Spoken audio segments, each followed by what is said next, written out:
My name is Nora Beckett. I am 32 years old. My dad left when I was 7. He said 5 words to my mother: "I need a new life," and walked out the front door on a Wednesday in April. He didn't call on my 8th birthday. He didn't call on Christmas. He didn't call when I broke my arm on the monkey bars. He didn't call when Mom's Honda died on the highway in January and we sat in 17-degree weather for 90 minutes waiting for a tow. He didn't call when I graduated, when I got my first job, when I got promoted. Not once. In 25 years. 9,125 days of silence. Then last October, a man stepped up to my serving counter at Covenant House Shelter in Pittsburgh. His hands were shaking so badly his plate tilted. Soup spilled over the rim onto my gloves. He looked up. His mouth opened. He said my name, a name he hadn't spoken in 25 years. His voice cracked on the second syllable the way a branch cracks before it falls. The man holding the plate was my father, and he was asking me for food. If stories like this one stay with you, that subscribe button means more than you know, and drop where you're listening from in the comments. I read everyone. I need to take you back to that Wednesday, to the living room carpet where I was sitting when he left. I was doing a 100-piece puzzle, a butterfly. I was missing the left wing. He stepped around me on his way to the door. Not over, around, the way you'd walk around a piece of furniture you've already decided to leave behind. I didn't look up until the door closed. By then the puzzle was missing more than a wing. His name was David Beckett. Dave. Everybody called him Dave. He was an insurance adjuster for a regional firm based in Greensburg, Pennsylvania. He wore khaki pants and button-down shirts from JCPenney and drove a silver Pontiac Grand Am with a dent in the rear quarter panel he never fixed.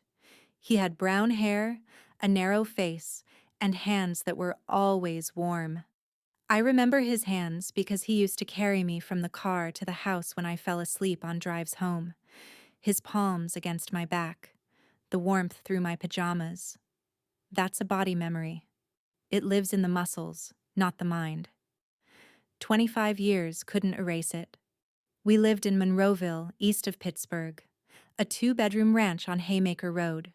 White siding, black shutters, a dogwood tree in the front yard that bloomed pink every spring.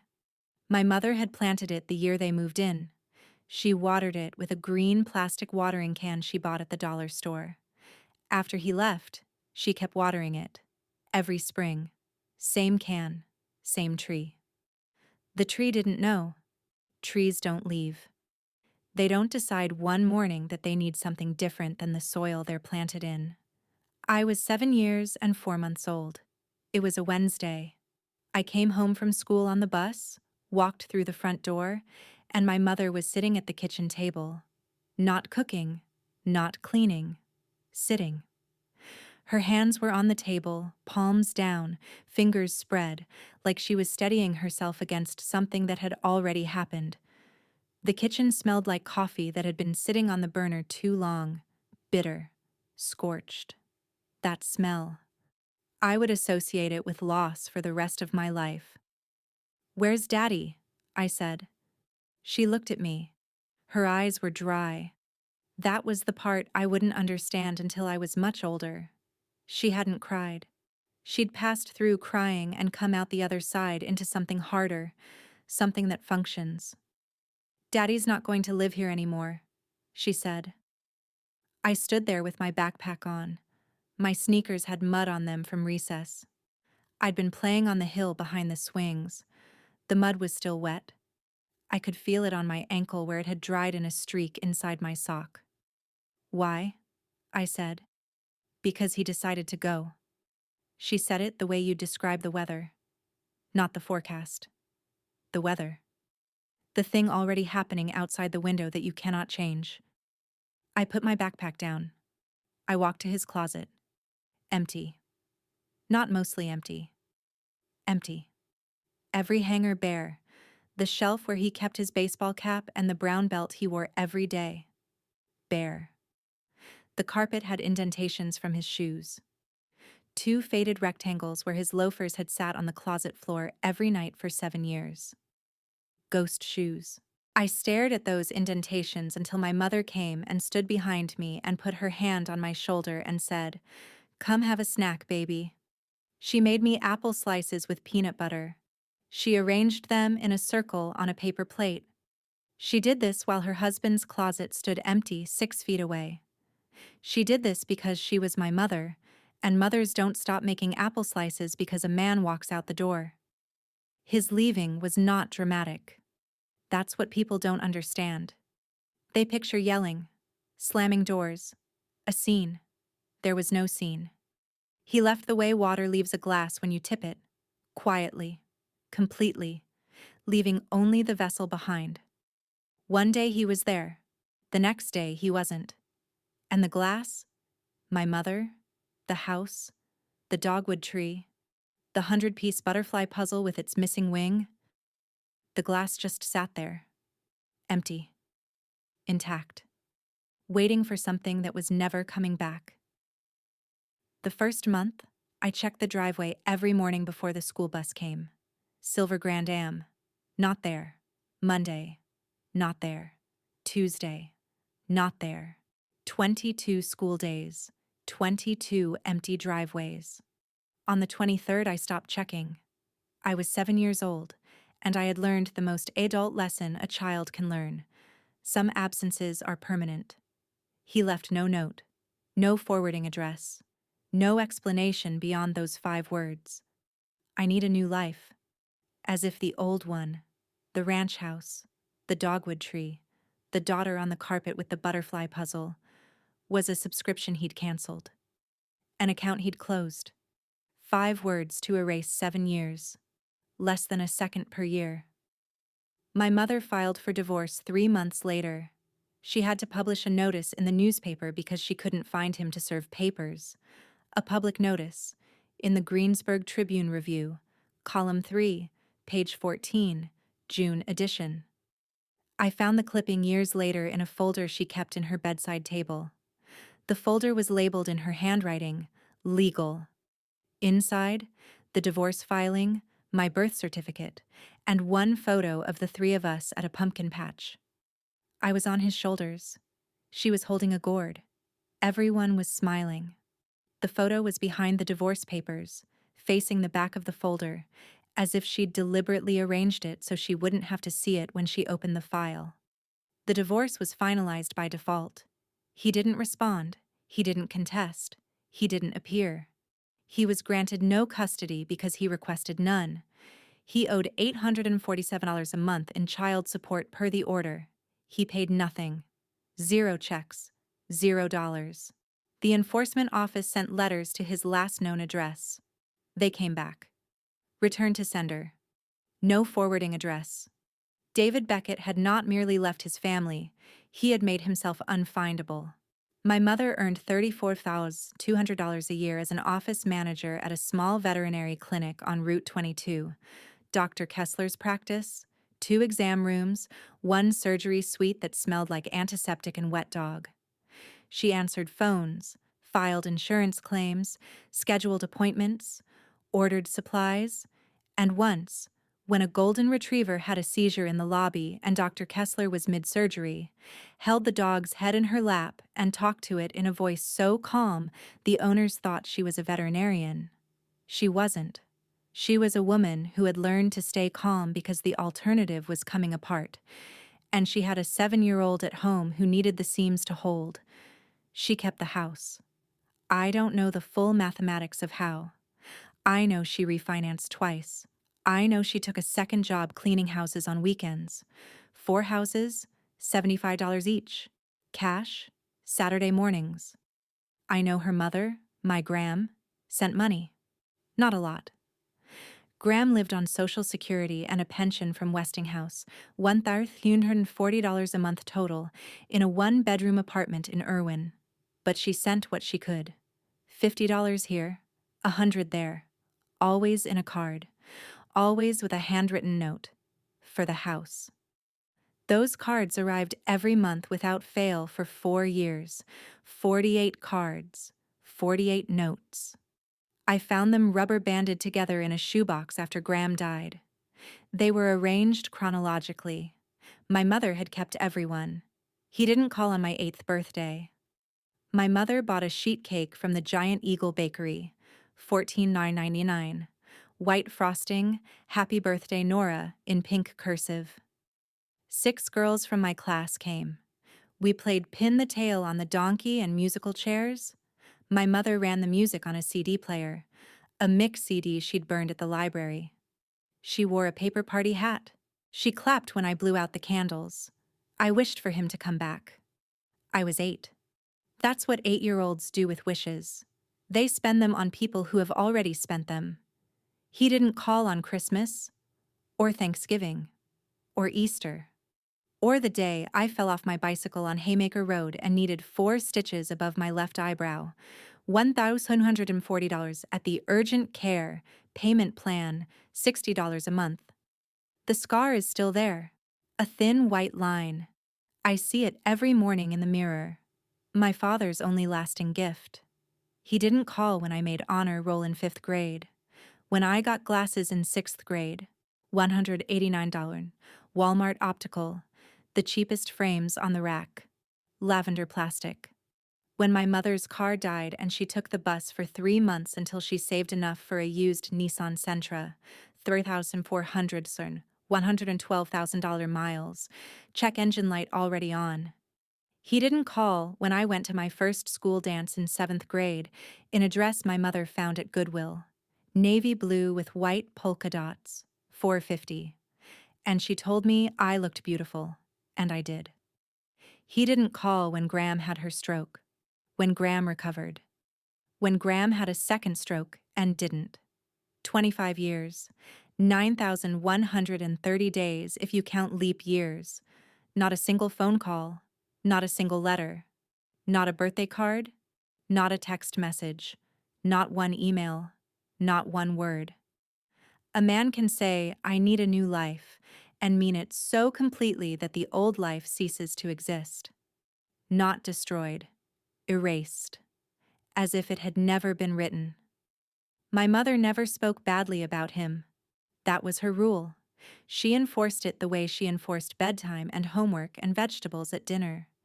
Quietly, consistently, without negotiation. When I asked about him, she said the same thing every time. He made his choice, baby. 5 words to match his 5.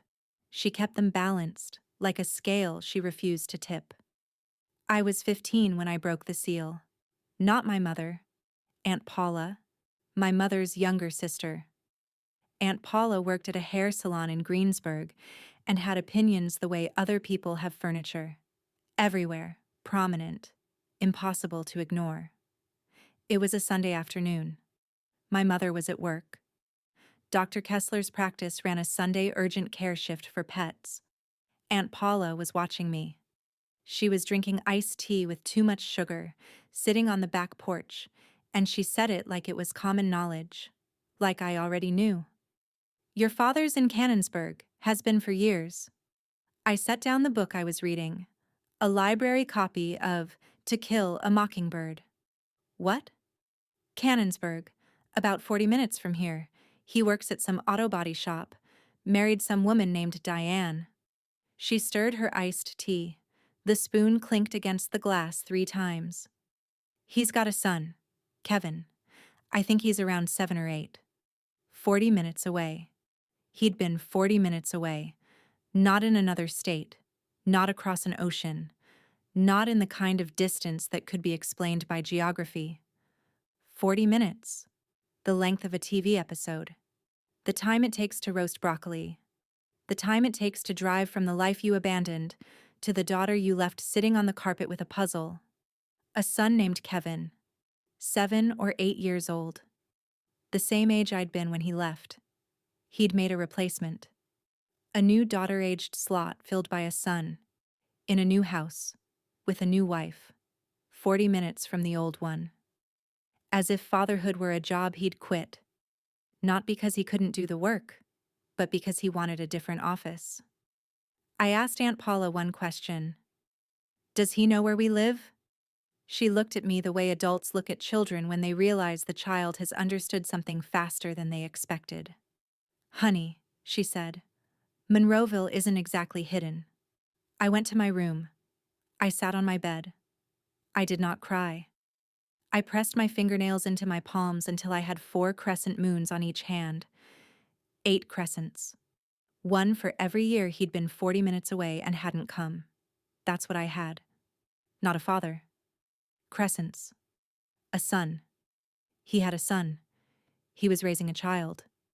Actively, deliberately, with presence and proximity and all the ordinary machinery of fatherhood. School pickups, bedtime stories, weekend errands, Sunday mornings. That he'd denied me. Not because he was incapable, because he was selective. He had auditioned both roles, father of Nora and father of Kevin, and he'd cast himself in the second one. The first role was cut.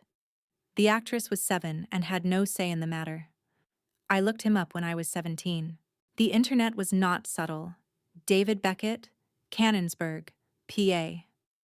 His auto body shop had a website, 3 pages, clip art of a wrench, a phone number, a photo of the storefront with an American flag in the window. There he was, older, thinner, the same left eyebrow sitting higher than the right. He was standing in front of the shop with his arms crossed and a smile that belonged to a man who had built something. A man with a business and a new family, and a son who was 9 by then, and probably didn't know that his father had done this before. Had started before. Had started and stopped. Had opened one life like a book. Read 7 years of it, and closed it with a bookmark he never came back for. I called the shop. Once. I was 17 years and 2 months old. I used the house phone. My mother was at work. The phone rang 4 times. A woman answered. Beckett Auto Body. A voice I didn't know. Cheerful, professional, unsuspecting. I hung up.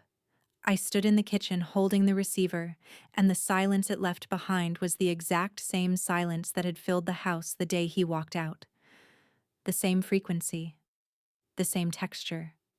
The sound of David Beckett not being there. I'd recognize it anywhere. 2 years later, when I was 19 and home from college for winter break, Aunt Paula told me more. Another Sunday. Another iced tea. She told me he'd coached Kevin's soccer team. He'd built a deck on the back of the house in Canonsburg. He'd bought a boat. A small fishing boat. Nothing fancy. The kind you tow behind a truck. He took Kevin fishing at Raccoon Creek every summer. A boat. He bought a boat. My mother was buying her work shoes at Payless, $24.99 on sale, the ones with the non-slip soles that restaurant workers wear, and he was buying a boat. She was gluing her shoe soles back together with superglue and a prayer, and he was putting a trolling motor on a 14-foot aluminum hull and taking his son to catch bluegill on Saturday mornings, the same Saturdays, the same hours. While my mother was cleaning someone else's house for $75 in cash, he was on a lake with a fishing rod and a boy who called him Dad. He told Diane you didn't exist, Aunt Paula said. She said it flatly. A fact. The way you'd report the temperature. When they first got together. He told her he'd never been married. Never had children. I sat with that. I let it settle. Not into anger. Into something below anger. Something geological. A tectonic plate shifting in a place too deep to see, too slow to feel, but strong enough to rearrange the landscape years later. He erased me. Not by accident, not by omission, by declaration. He told a woman he loved that his daughter did not exist. He looked at Diane and said, "What?" "No kids." 2 words. The inverse of my birth. The negation of 7 years of bedtimes and birthdays and butterfly puzzles, and the day he assembled my bicycle in the garage and let me ride it down the driveway while he jogged alongside with his hand on the seat. He negated all of it. He compressed me into a silence and handed that silence to a new woman and called it the truth. That was the betrayal that lived deeper than the leaving. The leaving was geography. The erasing was ontological. He didn't just choose not to be my father. He chose for me not to have been his daughter. I went to the University of Pittsburgh. Scholarship. Not full. $8,000 a year from the Heinz endowments, plus $2,200 in Pell Grants, plus 3 campus jobs that together paid $7.40 an hour. I shelved books at Hillman Library. I swiped meal cards at the dining hall. I tutored freshman composition in a windowless room in the basement of the Cathedral of Learning. My mother paid what was left, $4,600 a year, pulled from a savings account she'd been feeding since I was 10, $30 a month, sometimes 50 when overtime allowed. I majored in social work. The reason was not complicated.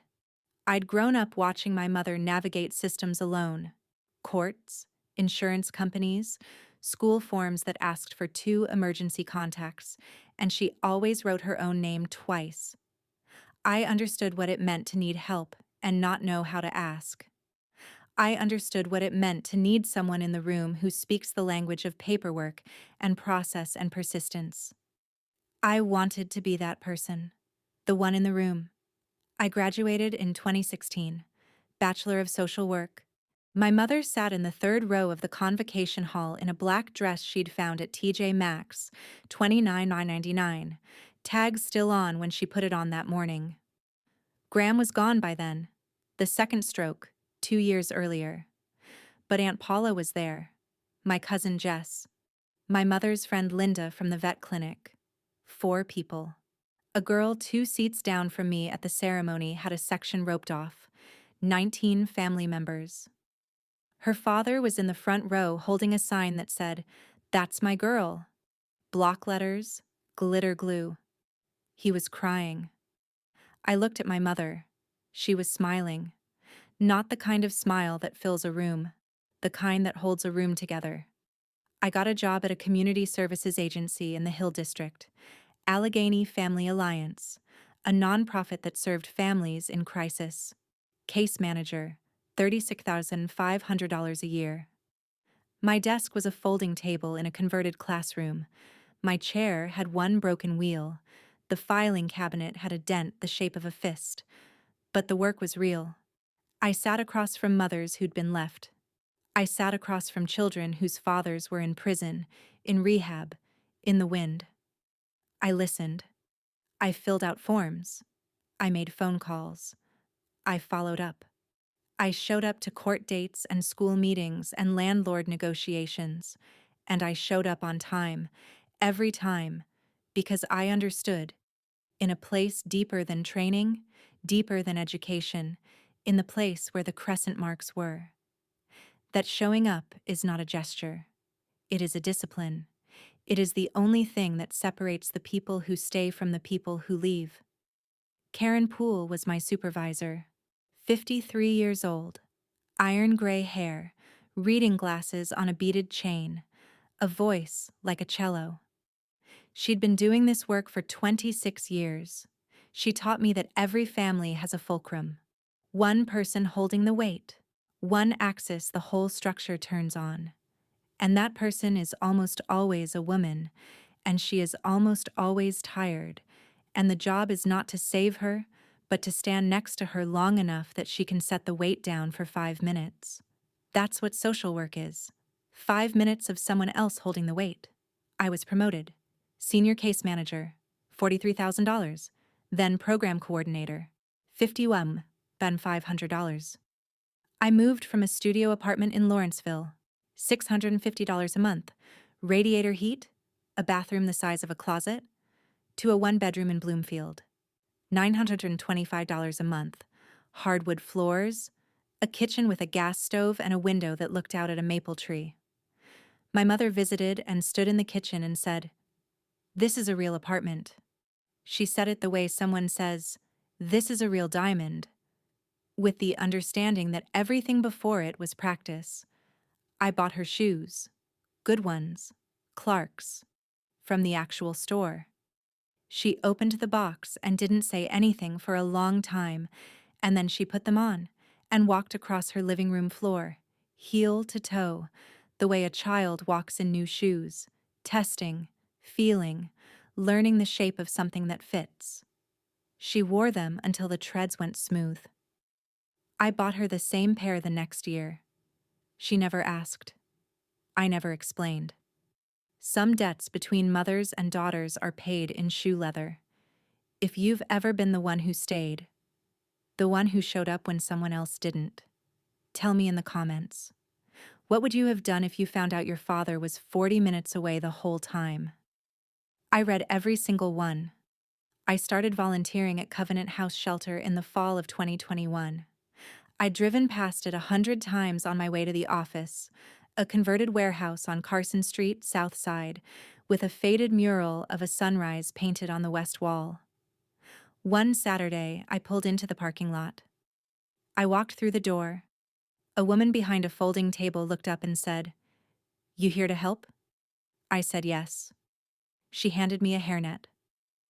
The shelter ran Saturday meal service, breakfast at 7, lunch at noon. I worked the morning shift. The kitchen was run by a woman named Marla Jefferson, 60 years old, retired Army cook, Fort Bragg, 19 years of feeding soldiers, and she ran that kitchen with the same precision. Inventory sheets on clipboards, portion control, not a grain of rice wasted. She could stretch $40 of groceries into 100 meals and make every one of them taste like someone gave a damn. She cooked because she believed, with the ferocity of someone who has seen the alternative, that hunger is a solvable problem if you are willing to stand in a kitchen at 4 in the morning and solve it. I worked the serving line every Saturday.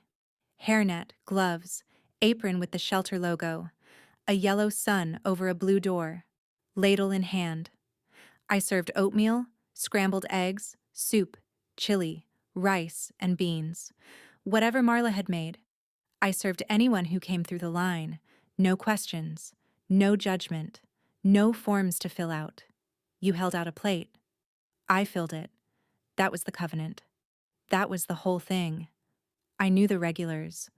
Arthur Pike, 71, Air Force veteran, Korea, who always wore a flag pin on his jacket collar and always said, "God bless you, young lady," and always saluted when he left, a crisp half salute, palm out, fingers together, that carried more dignity than 1,000 words.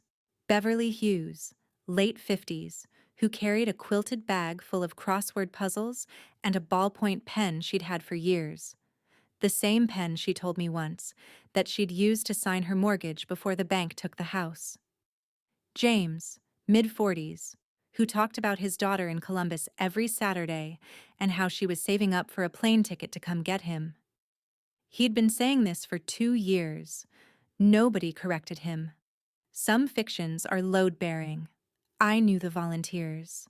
Marla, Eddie Vasquez, 27, graduate student at Carnegie Mellon, who handled intake and had a tattoo of his grandmother's name on his left wrist.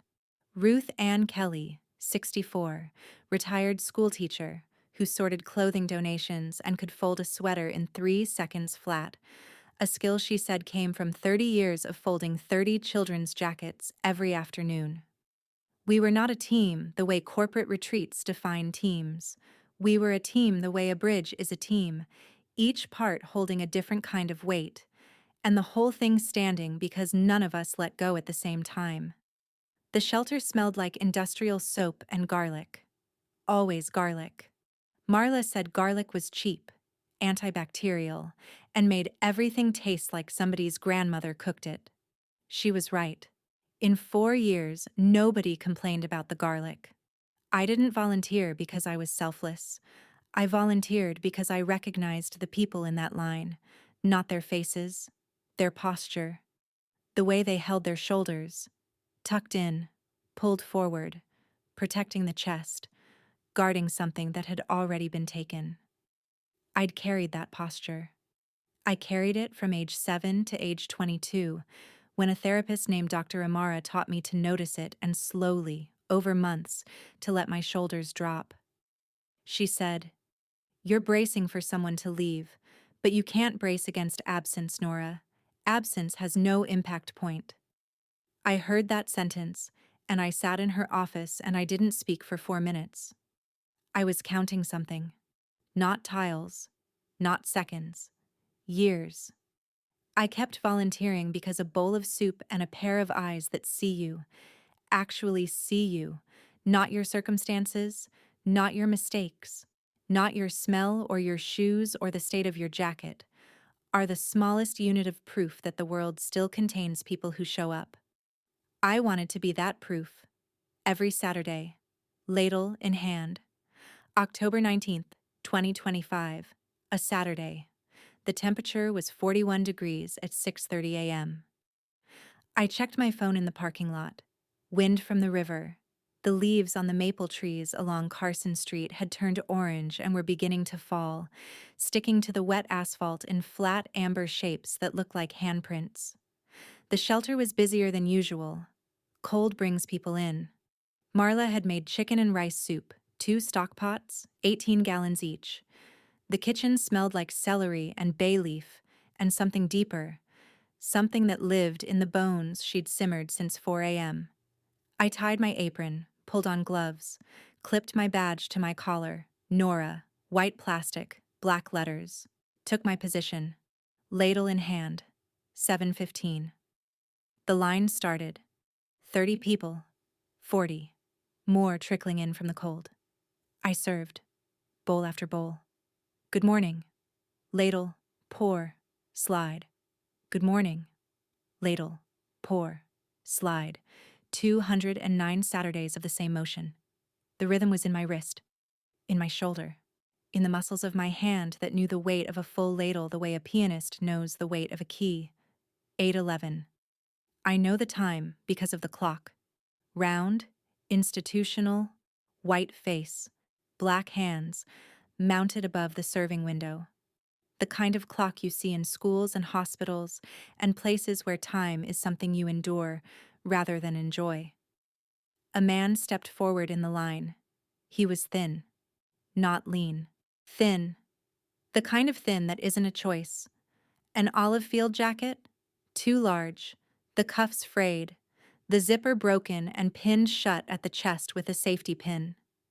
Jeans faded past the point of color. Boots splitting at the seams. The left sole separating from the upper like a mouth that can't quite close. His hair was gray. All gray. When I'd last seen him, it had been brown. He held out his plate. His hands were shaking. Not nerves. Hunger. Cold. The kind of tremor that comes from a body running on nothing, burning its own reserves. The engine knocking because the tank has been empty for days. Please, he said. His voice was dry, cracked, like paper left in the sun. I haven't eaten in 3 days. I picked up my ladle. Muscle memory. I dipped it into the pot and I looked up at his face. Deep lines around the eyes, deeper ones around the mouth. Cheeks hollowed out, carved, the way wind carves sandstone, slowly, over years. Skin rough and weathered and a color that comes from sleeping outside. But the nose, the bridge of that nose, and the left eyebrow, sitting higher than the right, the way it always had, the way it sat in the photo at the pumpkin patch, the way it sat above the eyes of the man who assembled my bicycle and jogged alongside me down the driveway with his hand on the seat.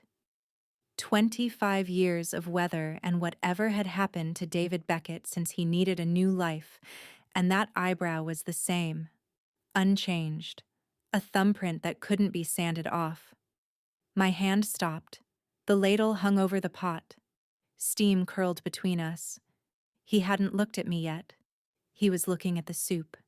His eyes were on the surface of the liquid the way a person looks at water when they are past wanting and past pride, and past everything except the biological fact of needing to eat. His jaw was working, a chewing motion with nothing in his mouth. His body rehearsing a function it hadn't performed in 3 days. Please, he said again. Quieter this time. Anything. I served him. My hand did it before my mind approved. The ladle dipped. Chicken and rice, celery and carrots, bay leaf and bone broth, and 18 gallons of something Marla had started at 4 a.m. because she believed, with the certainty of a woman who had fed soldiers and then fed strangers and would not let either go hungry, that every person in that line deserved a full bowl. I poured into his plate 8 ounces, the same portion I gave everyone, equal, exact. No adjustment for the fact that the man in front of me had walked out of my life when I was 7 years old and had not returned a single time in 9,130 days. His hand shook, the plate tilted. Soup slid toward the edge. I reached out and steadied it with my left hand, my fingers on the rim, his fingers on the underside. Our hands were 4 inches apart. I could feel the cold radiating off his skin. He had been outside. For a long time. The kind of long time that gets into the joints and the bones and the posture and turns a man into something the weather has been working on. He looked up. Not at the soup. At my badge. Nora. His eyes traveled the 4 letters the way you'd read a sentence you don't believe. Left to right. He read it again. Then his gaze lifted. Slowly. Inch by inch. Past the badge. Past the collar. Past the chin. To my face. I watched the recognition arrive. It didn't come fast. It came the way a tide comes in. Slow. Resisted. Pulling against itself. Advancing and retreating and then advancing again until the ground was covered and there was no pretending it hadn't happened. His mouth opened. Closed. His lips pressed together. His eyes, bloodshot, rimmed with red, yellowed in the corners, went wide, then wider. The tremor in his hands traveled up his arms. His plate rattled against the stainless steel counter. A piece of carrot slid over the edge and landed on the counter in a small orange comma. Nora, a whisper. Broken. The way a word sounds when it's been locked in a room for 25 years and someone opens the door. It came out blinking. Disoriented. A name that didn't know where it was. I said nothing. The serving line went still. Not silent. The dishwasher hummed its industrial hum. The fluorescent lights buzzed their single note. Marla's stock pot bubbled in low, patient percussion. But the human sound stopped. Arthur Pike, 2 tables back, set his coffee cup down. The ceramic clicked against the folding table. Beverly looked up from her crossword. Her pen stopped mid-letter. James turned in his chair. The woman behind my father in line, heavy coat, wool hat, a face I didn't recognize, stepped back. Not away. Back. Giving space to something she could feel but not name. Marla looked over. She put down her spatula. 20 years of army kitchens had trained her to read a room the way meteorologists read pressure systems. She could feel the atmospheric change. She stepped toward me, close, shoulder to shoulder. Nora, you good? I didn't answer. I was looking at my father, at the army jacket, at the safety pin, at the boots with the splitting soles, at the gray hair and the hollowed cheeks and the hands that were shaking so badly the soup was rippling in the bowl like a body of water in a minor earthquake. This was the man who had carried me from the car to the house. This was the man with the warm hands. The man who'd assembled the bicycle. The man who'd said, "I need a new life," and walked around a 7-year-old girl on the carpet the way you'd walk around a lamp. Nora. He said it again. Not a question. A fact landing. His left eyebrow, the higher one, was trembling. The plate began to slide from his fingers. I caught it with both hands. Soup ran over my latex gloves. Warm. The bay leaf floated on the surface. A small green oval going nowhere. "Do you know him?" Marla asked. Her voice was low, controlled, ready. "Yes," I said. My voice was level.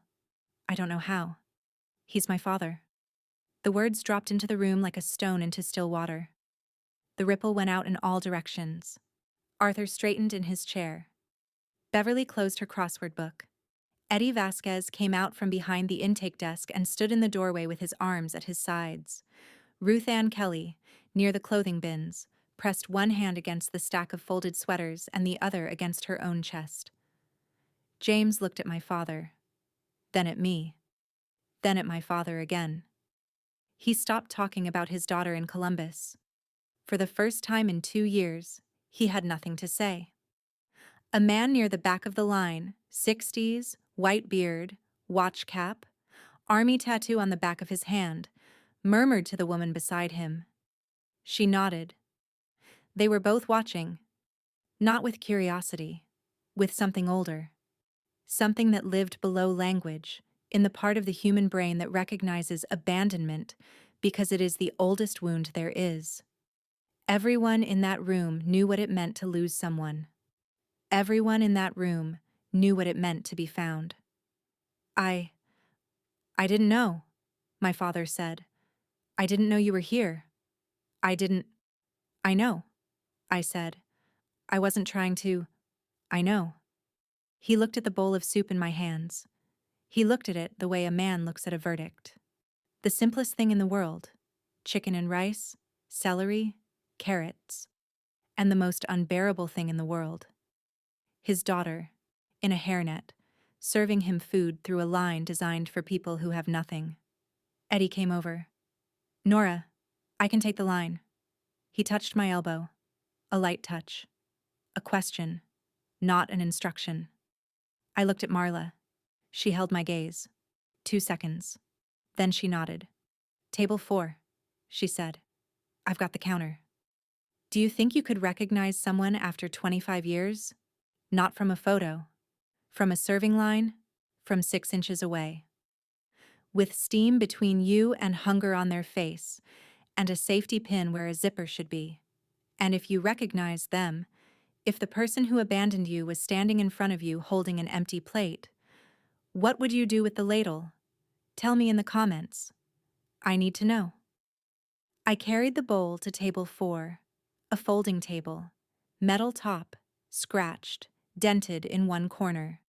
4 plastic chairs, the kind you find in school cafeterias and emergency shelters and every place where people sit down, not because they're comfortable, but because their legs have given out.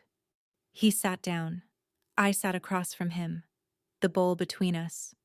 Steam rising, thinning, disappearing into the fluorescent light. The clock read 8:15. 4 minutes since I looked up and knew. 4 minutes that held 25 years. He didn't eat. He looked at me. He studied my face the way a man studies something he threw away and then found in someone else's hands, intact, unbroken, more valuable than he remembered. You look like your mother, he said. I let that sit. It wasn't his to say anymore. He'd forfeited the right to observe our resemblance the morning he walked around me on the carpet. I tried to call, he said, a few times. Early on. No, you didn't. He blinked. You didn't call. Not once. I know because I checked. Every birthday, every Christmas, every Tuesday, because you left on a Wednesday, and for years I thought you might come back on a Tuesday, because that would make it a complete week. And in the logic of a 7-year-old, a complete week meant you'd had enough new life and you were ready to come home. I paused. You didn't call. His mouth opened. Closed. His jaw. The same jaw. The genetics unchanged even as everything else had collapsed. Worked silently. He was trying to construct a defense in a courtroom that had already delivered its verdict. I had a son, he said, very quietly. Kevin. I know. He looked up, surprised. Aunt Paula told me, when I was 15, you were in Canonsburg, 40 minutes away. You had an auto body shop. You had a wife named Diane.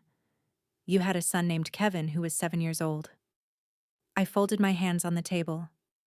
The same age I was when you left, He flinched. A small contraction around the eyes. The kind that happens when a sentence lands in the exact center of a truth you've been circling for decades. You told Diane I didn't exist. His head dropped.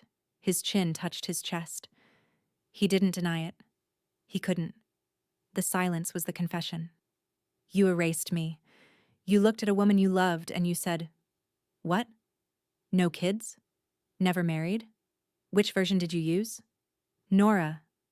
You built a deck. You bought a boat. You coached soccer." My voice was even, flat, the controlled witness. Not because I didn't feel, because feeling would have been too large for that folding table.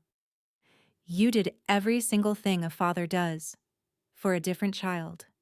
40 minutes from the one you left on the carpet with a puzzle. Arthur Pike, 2 tables away, was gripping his coffee cup with both hands. His knuckles were white.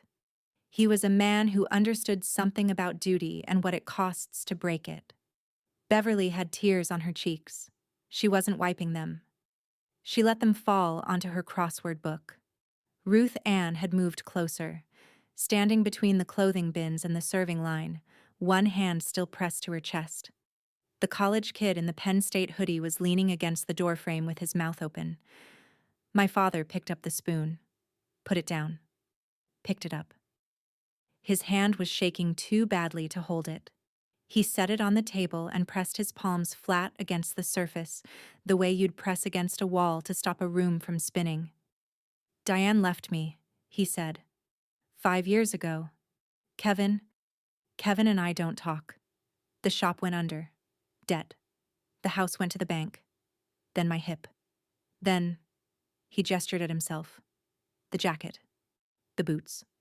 The safety pin." I listened. I let every word land. I didn't interrupt. I didn't offer comfort. I listened the way I'd been trained to listen, with attention, without rescue. Because this was not my crisis. This was his. He had arrived at the destination his own choices had built, and I was not the architect, and I was not the contractor, and I was not the demolition crew.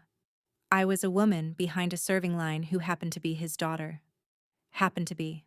Because he'd made sure, for 25 years, that the happening was accidental.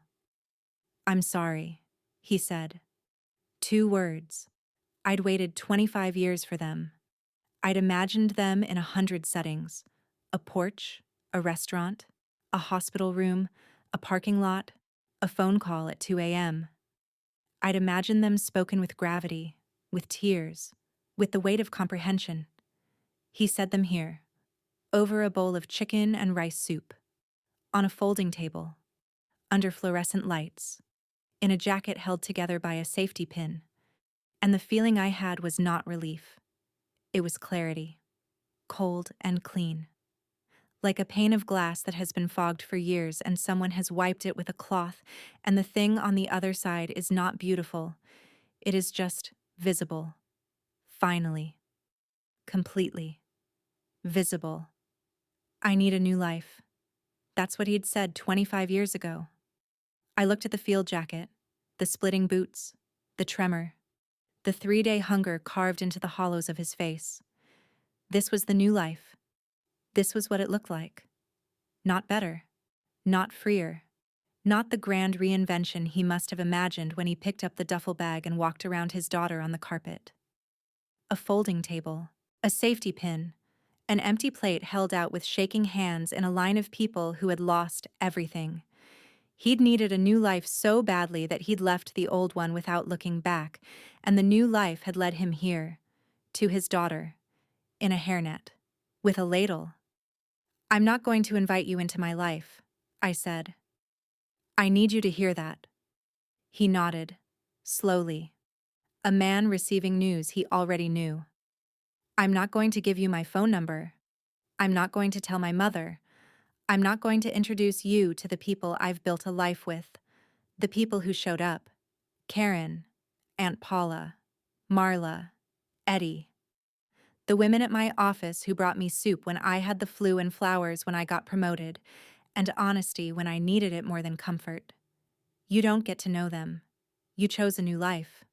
You got one. I looked at his jacket, his boots, his shaking hands. This is it. His jaw clenched. That jaw. The genetic inheritance I couldn't refuse.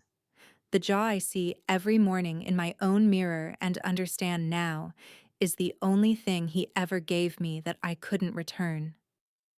But I will not pretend I didn't see you. And I will not stop coming here on Saturdays. If you come back, you stand in line. I serve you. Same portion. Same soup. Same as everyone else. Because that is what I do here. I show up. Every Saturday. 209 Saturdays. That is 209 more times than you showed up for me. Marla, behind the counter, pressed her lips together and blinked twice. She turned back to the stove. She understood. 19 years of army service. She knew what it meant to hold a line. Arthur raised his coffee cup in my direction. Not a toast. A salute. The same half salute he gave every Saturday when he left. Palm out. Fingers together. Dignity that doesn't require words. I stood up. Walked back behind the counter. Picked up my ladle. The line was still there. People were still hungry. The clock read 8:31. 20 minutes.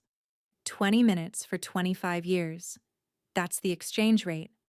That's what resolution looks like when there's nothing to resolve. Just a bowl of soup. A truth that was always going to arrive. And a daughter who decided, long before this Saturday, that she would be the kind of person who stays. He sat at table 4 for another hour. He didn't speak to anyone. Eddie brought him a cup of coffee. Styrofoam, black, 2 sugars, because Eddie adds 2 sugars to everything. Ruth Ann brought a pair of wool socks from the donation bin. Gray, thick, still banded with a paper strip. He held them in his hands. He didn't put them on. He sat there with socks and an empty bowl, and whatever remained of the life he'd needed so badly that he'd walked around a 7-year-old girl to get to it. He came back, the next Saturday, and the one after that. He stood in line. He held out his plate. I served him. We didn't talk. Not the second Saturday. Not the third. On the fourth, he said, "Thank you," quietly. His voice was steadier. The tremor in his hands was smaller. On the fifth, I said, "You're welcome." That was the entire conversation. 4 words total. The most any 2 people can say when 25 years stand between them, and neither of them is willing to pretend those years didn't happen. Marla told me he'd started coming on Wednesdays too, for the midweek meal program. She said he swept the floor after the tables were cleared, didn't ask for anything, didn't talk to anyone, just swept. Moved the chairs, put things in order. I didn't know what to make of that, so I made nothing. Some information is not an invitation. It is just information. I told my mother. 3 weeks later, over the phone. I heard her breathe in. A long-held breath. The kind that contains a decade of questions she'd trained herself not to ask. "Is he okay?" she said. "Not." "Is he sorry?" "Not." "Does he want to talk to me?" "Not." "What happened to him?" "Is he okay?" That's what she asked. Because she is who she is. A woman who asks if people are okay.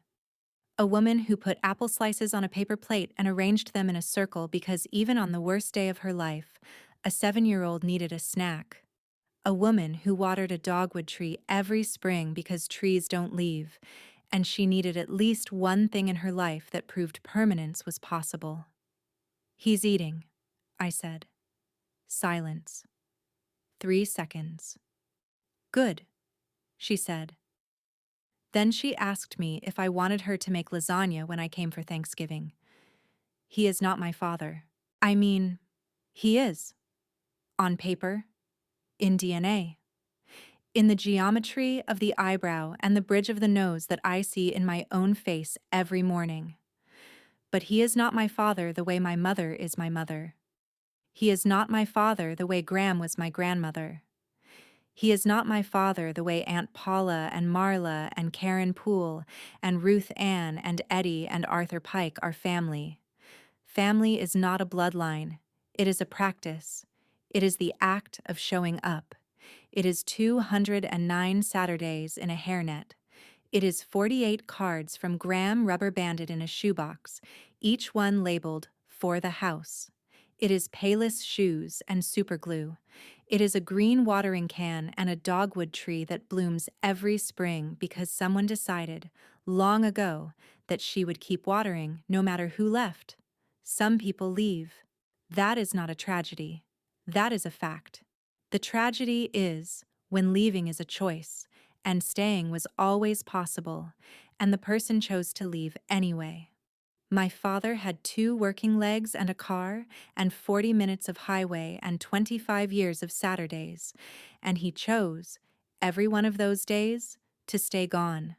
That is not a broken man. That is a man who made a decision. And decisions have consequences. His consequence was a folding table in a converted warehouse, holding out an empty plate to the daughter he'd walked around 25 years ago. I don't hate him. I stopped hating him in my late 20s, when I realized that hate is a form of tethering. You can't hate someone without giving them a room in your mind. He'd already taken enough rooms. I evicted him. Not with anger. With arithmetic. The math of his absence.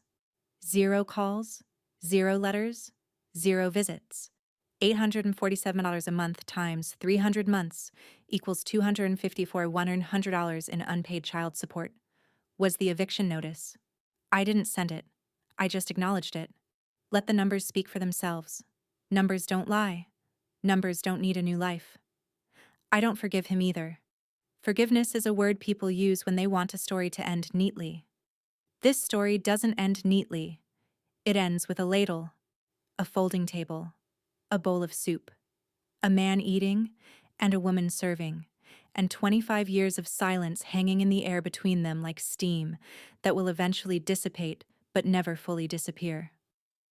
What I'm doing is not forgiveness. It is something else. Something without a name.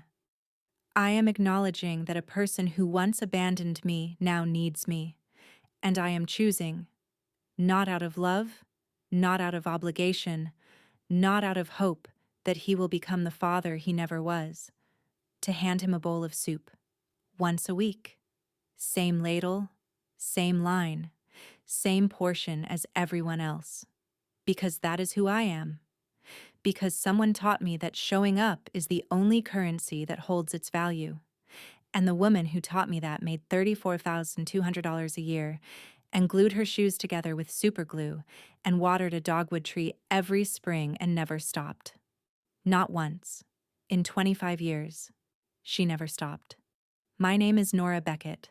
I am 32 years old. My father left when I was 7. He said he needed a new life. He found one. It is a folding table in a converted warehouse, a bowl of chicken and rice soup, a pair of wool socks he cannot bring himself to put on, and a daughter behind a counter who keeps showing up. Not because he earned it, because she did. Thank you for staying with me through this. If it reached you at the right moment, share it with someone who needs to hear it. I'll see you in the next one.